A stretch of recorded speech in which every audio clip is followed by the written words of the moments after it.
All right. Here you go. Welcome everybody to From Rock Bottom to Badass. Today, I have my new friend, David, and it's Chametzky. It is. That's the great way to say it. That's exactly how to. All confused with a question mark at the end. Yeah. Okay. So tell all the people, who are you? I'm Uncle Dave. I mean, that's really what it comes down to. Is I'm Uncle Dave, and the reason why I say that is that's how I introduce myself on my podcast. And I'm Dave, but when you actually start speaking, you act. Oh, you're muted. What happened?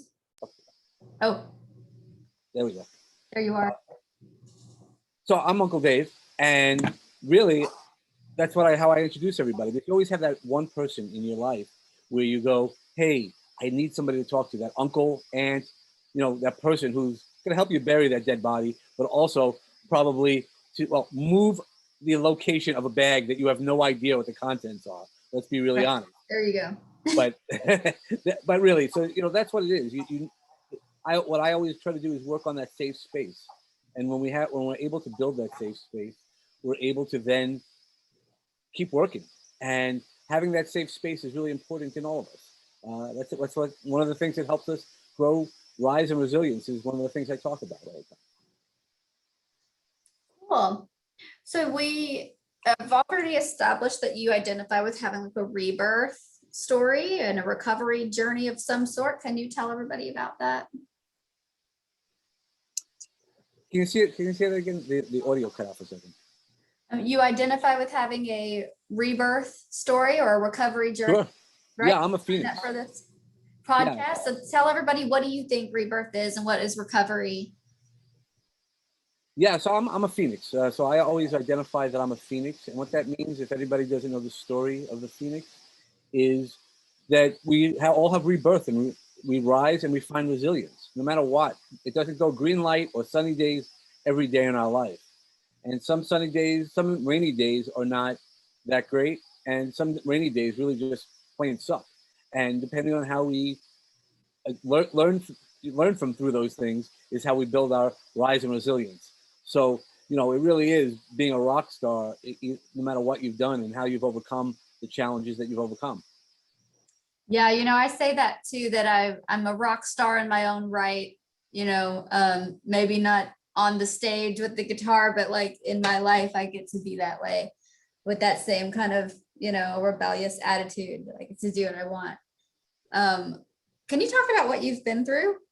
Yeah, sure. No, so the first time that I actually thought about being a phoenix was, I guess, 100 years ago. Maybe, it was in 2006. I was going through a divorce, and I had 2 young children. I'm sitting through a conference, and I hear Maya Angelou's poem, "Still I Rise." And I'm hearing it, and I'm sitting in this room full of women, and I have two daughters, 2 biological daughters, and I'm like, I got to be the father that they need. I got to raise the women that I want to be in that room. It was a high-profile room, and I was like, I got to do this. And then I hear, "Still I rise, still I rise," which doesn't mention the phoenix, but the universe was like, "Hey, dude, you're a phoenix." And I kept on thinking of the phoenix, the rising out of the ashes. And at that time, I didn't know much about the whole phoenix thing. I just knew it rised out of the ashes. And now I can talk pretty intelligible about it. But that was one of my first phoenix moments, May 11th, 2006. And it really, I've celebrated it every year since that day, because it really has given me a mindset of trying to be more positive, not looking at the woe is me attitude and figuring out what can I do for me to build myself upon it.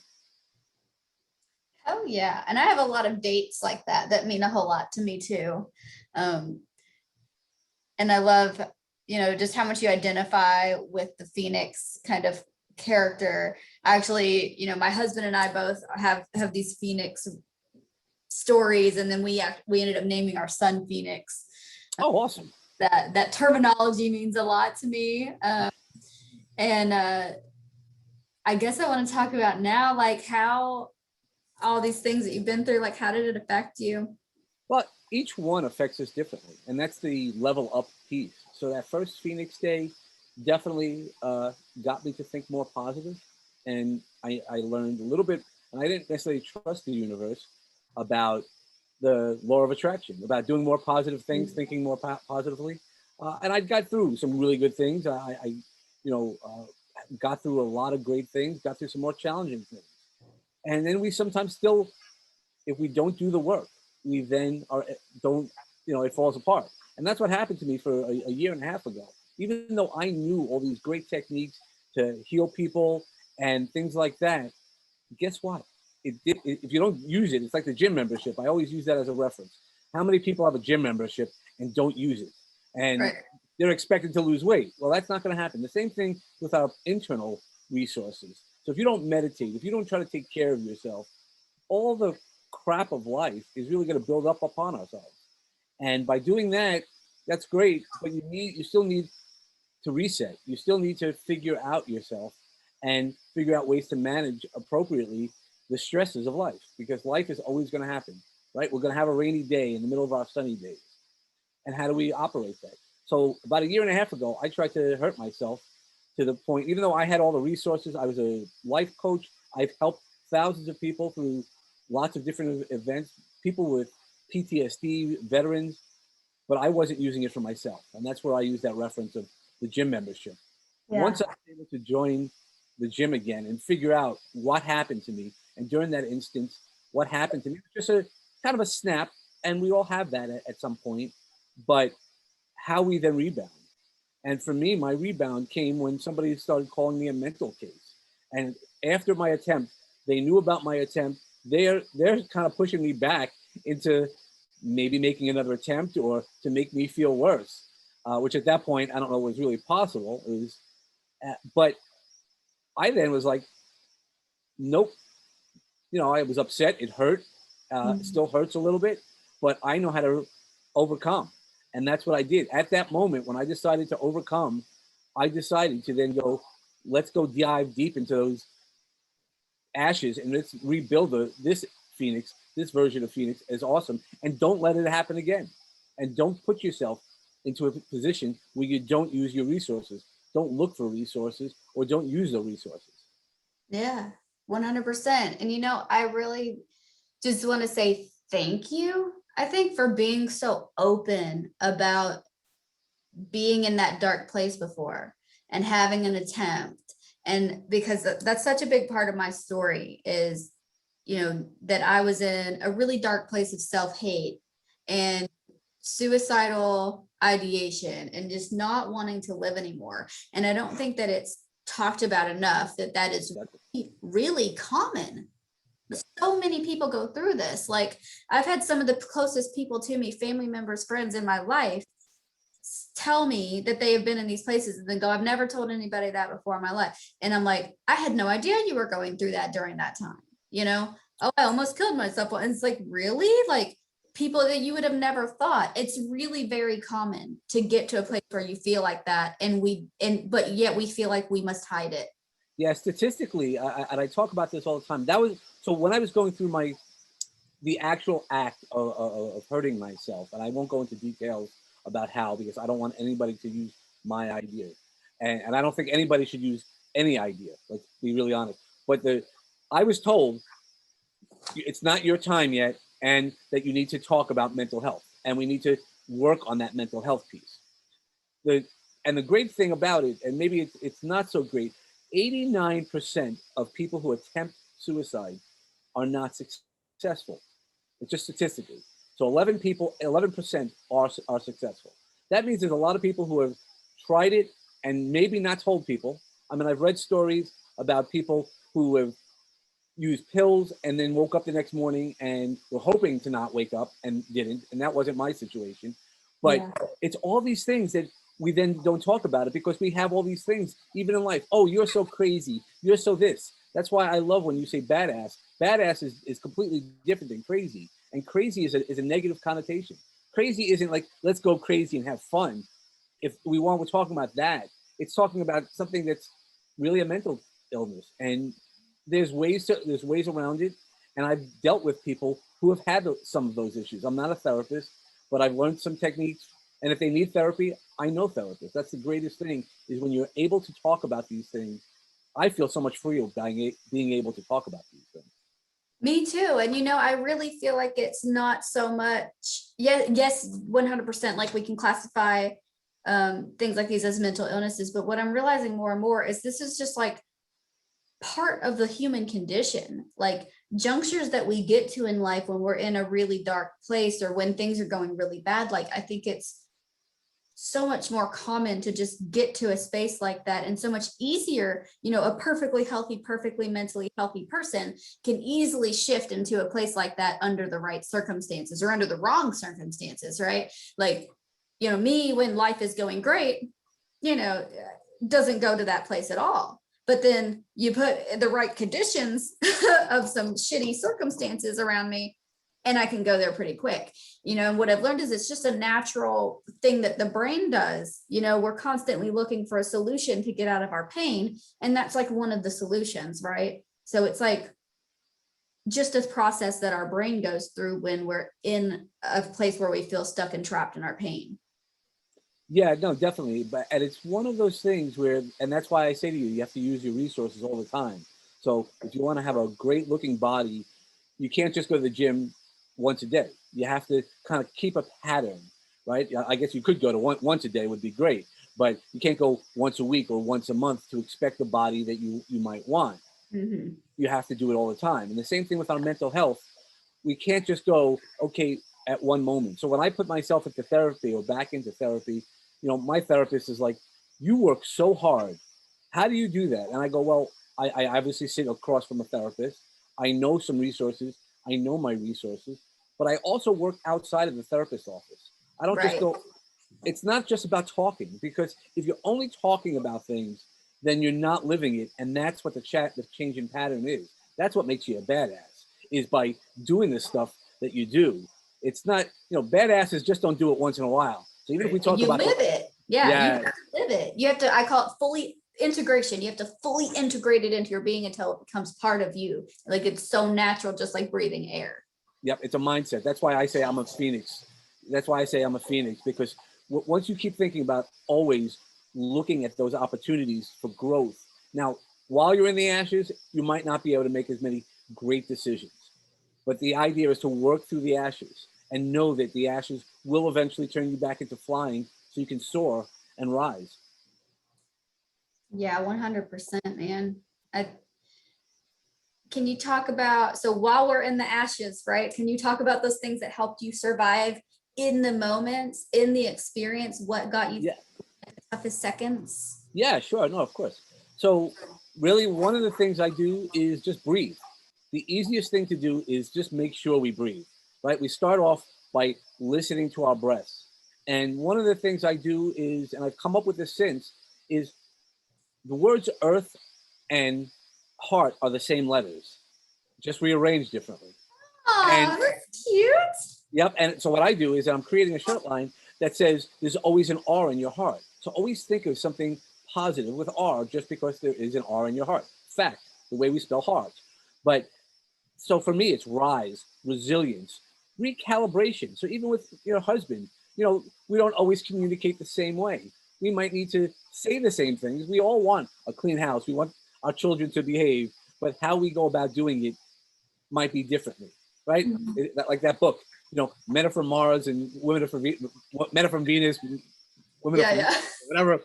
But so we have to figure out how to meet in the middle, and that's the recalibration when I talk about it. And I use a lot of R's. So those were the things that I was doing, and I knew I needed to dive back into my scary closet to make sure whatever things I might have been hiding in my closet, just not realizing it, things that were bothering me, or the way I saw my filter, is I now have created a love filter. So if you can see things through your love filter, guess what, man? That's the beauty of it, is when you see everything, even again, a relationship with your husband, when you want to tell him to take out the garbage, it would be like, I love to have a clean house. Could you help me? It's different than you go get the garbage. Now, that's just right? It's just a different way of looking at things. There's so many different ways to look at things. So that was among the things. And one of my favorite tools that I use in my toolbox, and I teach it whenever I work with clients, is called havening. which a lot of people don't know. It's a psychosensory touch way of reducing your stress and anxiety. It doesn't make the things go away. And it's one of those things, if you notice right before our recording, you and I kind of meditated for a few seconds, and you saw me maybe rubbing my hands. And when I rub my hands, that automatically creates my body to know to relax because it creates delta waves. And delta waves are things that we use anyway when we go to sleep. I need to do it now. Yeah, exactly. It just relaxes. Okay. And there's a couple of different other techniques like that that will create delta waves and help you overcome some of the obstacles that might have been in your way, but also relax you. So no matter where you are, if you just rub your hands, like you're in a stressful situation, you rub your hands and it will calm you down. It's biological. It's not even, it's one of those magic things I get to get credit for, but it's not about me. It's about the universe and passing it out.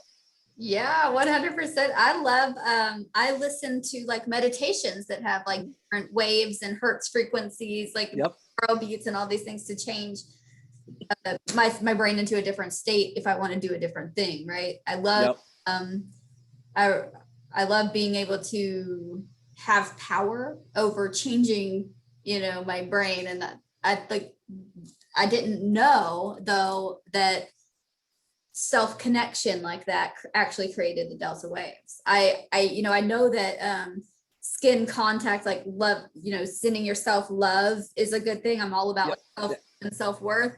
And so I've always used techniques like that when teaching people to practice self-love. I'm like, connect to yourself. But now I can share with them that it's actually creating delta waves inside of your brain.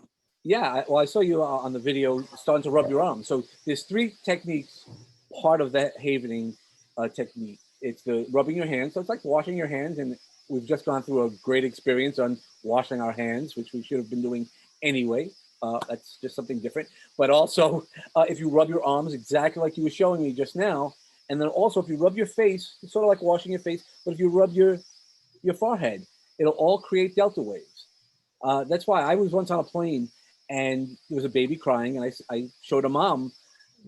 I was like, can I just show you something? I said, I'm not to make them cry. And they're like looking at me. They said, you know, you always know you feel embarrassed. I understood that. I go, I promise you, I am going right now to train 1,000 people to do this. And she was like looking at me. I was like, just watch. And I go, you could do this forever. And just rubbing her the forehead, and I go, or touching the hands like this. And guess what? She was like, oh my God, he's never done this before. I go, well, good. Now we have another 3-hour flight. It was a cross-country flight from New York to California, and we all got a quiet. But it's a great technique to do and to use. And what it's also used for, I've used it with veterans who have experienced PTSD and overcoming obstacles. I mean, that's really one of the things that I learned the first time I went to therapy, this havening. And I was like, why is this working more than anything else? And my therapist was like, well, you're motivated and this and that. And so I became trained in it, and I became certified in it. And it helps optimize your brain. And it really it's like watching a horror movie. You know, if we watch a horror movie in the dark where it's really scary, but if we turn the light on, who cares? And that's what it is. Wow. I'm like, I need to tell everybody that's listening that I'm just like rubbing my hands and my forehead. I had done a TEDx talk, and part of the TEDx talk was like, yes, I just said to you, if you touch yourself in a special way, you'll feel better. And everybody was cracking up. It's true, but not the way that they're in picturing it, but it is true. Awesome. And it did work. I like feel better. I feel calmer now. Okay. So you're very spiritual, obviously, and you talk a lot about things of the metaphysical, and you mentioned like the law of attraction and different, you know, can you talk about the spiritual part of your recovery and your journey? Yeah, you know, I mean, so I come from a faith of Judaism, but I married, my children are raised Catholic, and I remember walking into pre-Cana to the priest asking me, you know, am I going to have a problem? And I said, no. I said, you know, and again, I mean, no disrespect to people of either faith, but I go, to me, there's one God. How the practices of those religions are, it really is one God. We don't go, when we pass on transition, we don't go Jews here, Protestants here, Catholics here, and all these other pieces. Yeah. on God. And I believe through my teachings is that that Jesus was Jewish when he died, right? Those are facts. But I also then have learned, like, Reiki. It's about the universe. It's about energy, and I've now learned a lot of things about energy work and quantum codes, how we can realign ourselves. And I would have never experienced any of this if I would have not opened myself up. And when we look at it, we're all one person. We're all one being, one energy, and I love it because that's how we connect. And that's the important messages that we have to remember, that no matter what, no matter where you are, no matter what you're thinking, we're one energy. And if we can realign our energy, we can connect and we can make the world a better place. Yes, 100%. Oh my God. Yeah. I tell people all the time, I grew up Baptist Christian, and I always say, I kind of believe everything I used to believe, but like more, Yeah. I believe anything I used to believe, but it's like expanded and it's grown and it's just changed and evolved. As I've changed and evolved, I understand it all differently now than I could then. You know what I mean? Like, Yeah, I've always questioned it. I'll tell you a funny story. So growing up, like I said, my faith was Judaism. And those who know, you're not supposed to eat pork and all this stuff, right? But my family was a little bit more reformed. But during some of the holidays, they would never allow us to have like bacon, like my dad would take off and things like that. And I'd always question it. I'm like, pork is never allowed. So why does it matter if it's a holiday or not? And they'd all get angry at me. And I'm like, oh. But it's one of those things is we always question because, and tell us why. So God is only teaching us love, and that's the really big message. If God is only teaching us love, it's not teaching us love because of the way that you want to see God. It's how each one of us sees us, and that's why I always go, it's our relationship with God. It's not up to me to decide for you what's best for you. I know I have a relationship with God, and even though I still align myself with Judaism, I don't go, oh, well, you're something different. You're Baptist, so that's it. No, we're the same people. We just see it differently. We translate God's message differently, and that's all good. I always say it's like it's like GPS. If I type in GPS, I want to go to Walmart, it might pull up 4 different pathways of the ways that I can get to there, but we're all getting to Walmart, right? Whether I take the highway or the back road or whatever, right? It's all to Walmart. Like it's just different pathways. Yep, exactly. Yep. That's what I call my coaching practice, On the Path, which stands for Personal Attitudes Towards Happiness, because we each have a different direction and a different path. As Ram Dass says, we walk each other home, but we don't take the same path. And it's, really just when we think about it, it's awesome. It is awesome. And I fully believe with you, that through, understanding our oneness and our connection with our, reconnecting with ourselves and with God, we can change the world. I believe, it is possible to have a world of peace and that through loving ourselves and others, that we can do that. So I'm glad to see, that you think that expansive and that big and believe that with that much faith in a beautiful future and a beautiful world. So I just want to thank you for, I think, your bravery to say a big thing like that. Thank you. Yeah, I just believe it all starts with us. Believing it and can't verbalize that. So can you talk about what you're still battling in your journey? Just life. There's always life challenges. So I have 2 biological daughters who are teenagers. So anybody who doesn't have teenage girls might not understand that. But if you have teenage girls, you will understand that. And I hear people survive this disease. But I love my girls to it's not even a question, but it's a challenge. Teenage children, and I was one. I try to put myself in that mindset of what I was thinking when I was a teenager. And I had different parents and different circumstances. So that's one of my biggest challenges is managing my teenage girls. If they're anything like I was when I was a teenager, then I'm sorry. They're good girls. You try to raise girls who are open-minded, but also will stand up for themselves. But then they stand up for themselves. So it's all good, but it's a challenge. It's one of the many challenges. I like challenges because we grow from those challenges. And when we Mhm. grow, you know, whenever you're going through a negative thing, try to always look for a lesson that's in there and see that's what you need to focus on, not the negativity. It's again, when we talk about the positivity. I definitely do. I do that. I believe that too. Um, so who was the biggest supports along your journey? And can you tell us why they were so impactful? Yeah, so you know, along the way, we've had lots of people. I remember my first girlfriend being one of my biggest supports, and she's sort of still with me, but in a lot of different ways. You know, she used to laugh about me. She goes, "You're like a kite. You know, you like being high up and this and that, but we have to pull you in a little bit because you get too drawn up. As you could probably see, my enthusiasm goes up, and I speak a little quicker, so I need to work a little quicker to speak slower. So she's always with me. She had transitioned. She was hit by a drunk driver, but she's always with me. And the story with her is just recently I'm writing a book, and I started talking about some of the things that we had experienced together, and I started bursting out crying. So I then, which turned me into a different part of my book, that it's all about our process of kluberty. And kluberty is that a process in life when we start going, how did I get here? And how did I see some of the filters that I experienced? Now, what did you call Kluberty. I just trademarked it. It's in the process of being trademarked. it?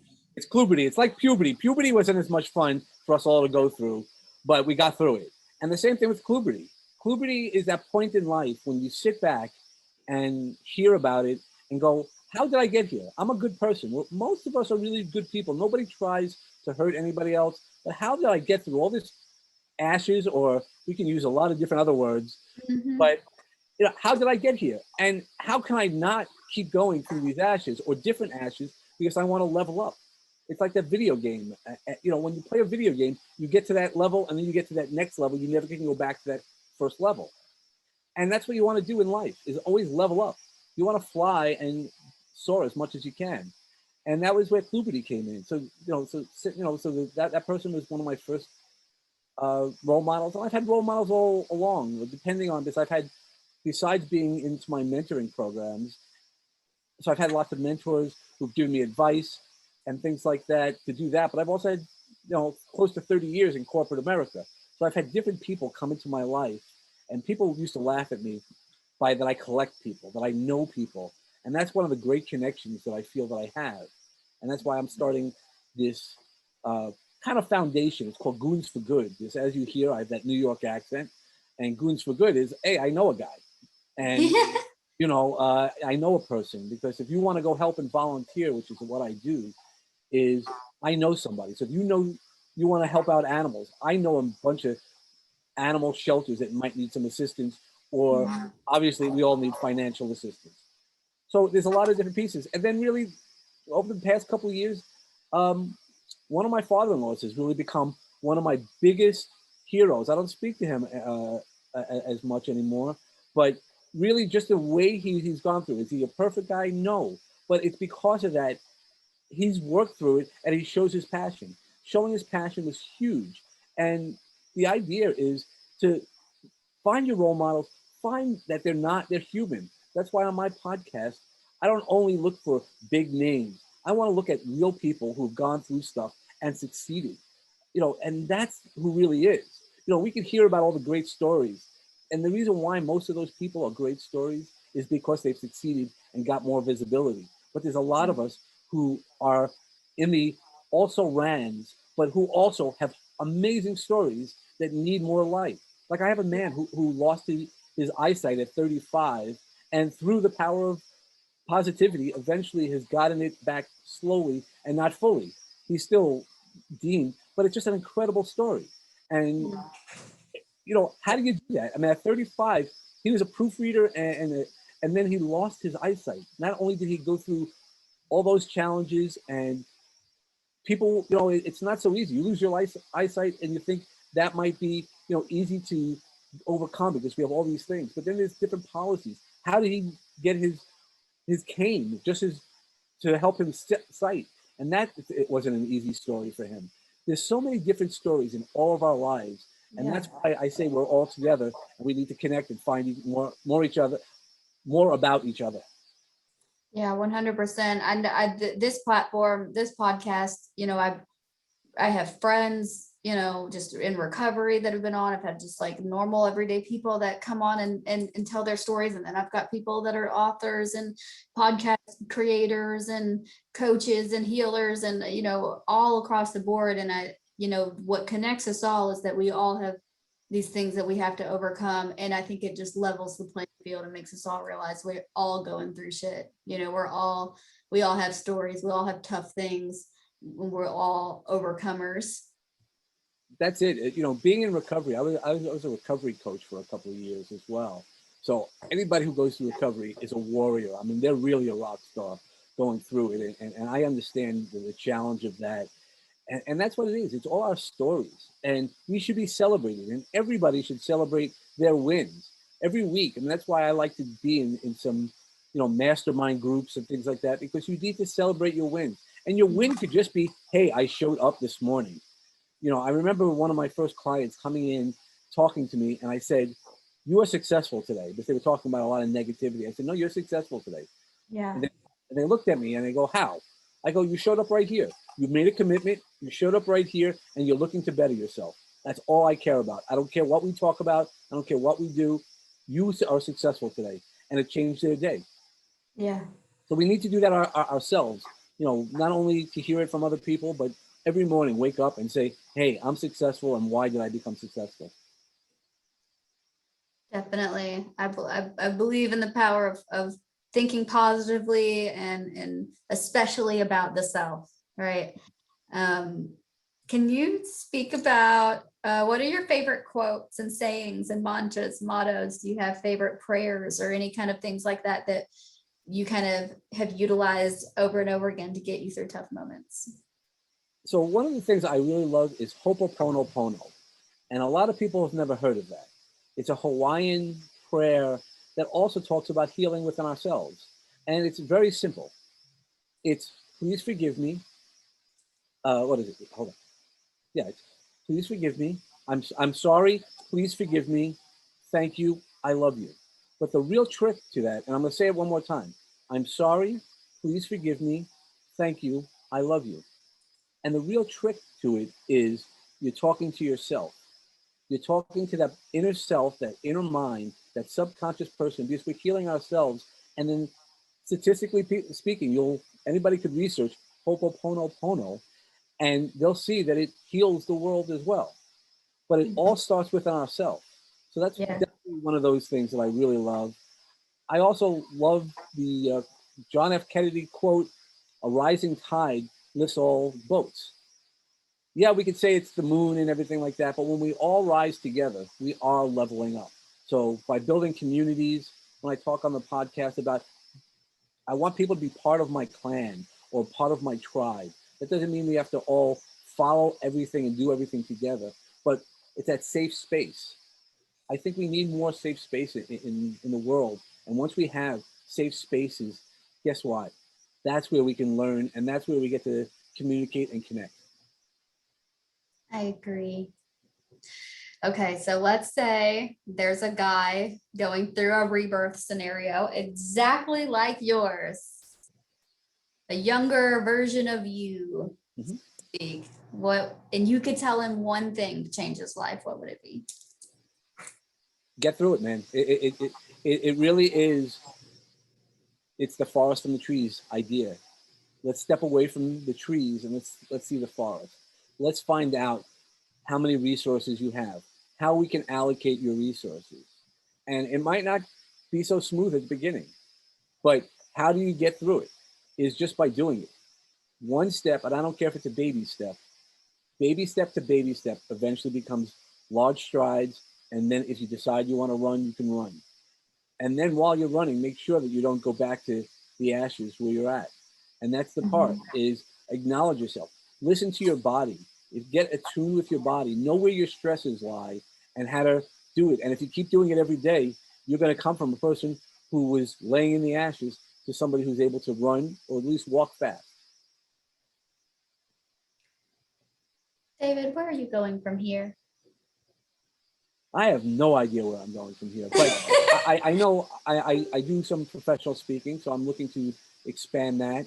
I enjoy my podcast, and I don't know where the universe. I know that I'm going to keep speaking about mental health issues, and that we should talk about it, and that it's okay to talk about it.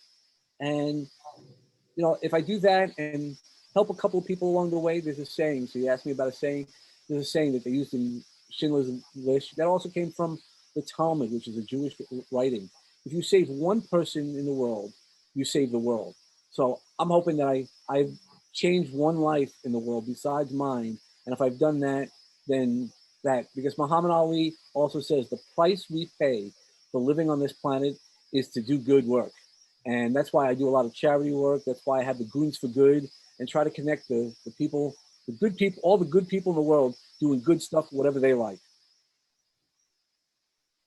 Thank you so much for being here. Will you tell the people where to find you if they want to come be a goon for good or like get some coaching? Where they go? Yeah, so you can go to my website, David Chametzky, and that's Chametzky.com. You can find me on Facebook, Instagram, Clubhouse, all as David Chametzky, because that's who I am. But, there's also, I'm going to have pages for Peace, Love, and Bring It Back, which is all on all the podcast platforms, Apple, Spotify, Google, all that good stuff. And I'd love to just have feedback. And if you think you'd like to be a guest, let's go talk about it. That's what it is all sharing it. So I'd love to engage with people. Hopefully any of your listeners want to engage, and that'd be awesome. I super encourage all of you guys to go and check out David's work. This has been a pleasure and an honor. It's been a great experience to be here with you. Thank you for coming on, and thank you for your patience dealing with all the tech issues we had. Let's tell everybody, we had like the world's worst tech issues. Like we went through everything you can imagine just trying to get on here to talk to each other today. It was kind of funny. Oh, we rose, we found resilience, and guess what? We recalibrated, we figured it out, and that's it. That's the exact message. Is no matter what was going on, we kept on plugging away, and that's what you should do every day. And we probably saved the world a little bit. I hope we changed it a little bit. At least right? The energy. We definitely rose the energy of the world. Yeah. Zoom 5. Boom.